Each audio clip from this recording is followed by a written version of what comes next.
Estate planning is complicated, at best, and for families that have children with disabilities.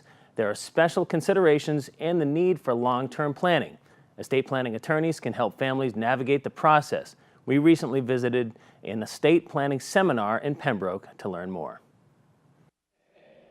Tonight's seminar is a seminar catered towards children with special needs, and the gist of the seminar and the backbone behind it is to make sure parents know what's available out there. So from a long-term circumstance standpoint, their children are protected, and that's really the main goal, is to protect the children later on in life, to make sure that they don't get kicked off any benefits, whether it's state or federal, and to make sure that any inheritance that they may have is protected and kept for the child.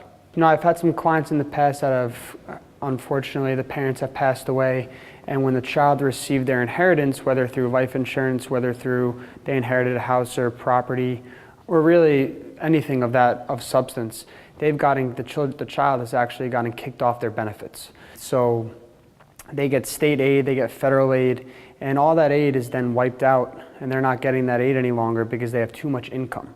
So part of this planning is to make sure that we're protecting the child so that if they do get an inheritance, it's properly protected so they can keep their state benefits. The seminar today, it's only an hour long, so it's really broad strokes, but at the same time, you know, it's really to give parents an education on not just what kind of type of planning is out there, but what the effects may have on the child. The emotional financial burden is extremely great for these families, and especially when you have children.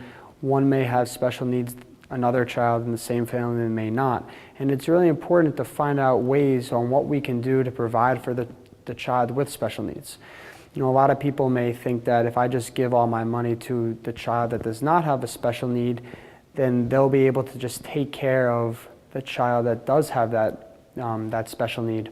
But a lot of times that's not the best way to go about things, because they might have, that other child may have their own problems, whether it's with financial problems, whether they decide that they can't take care of the child with special needs.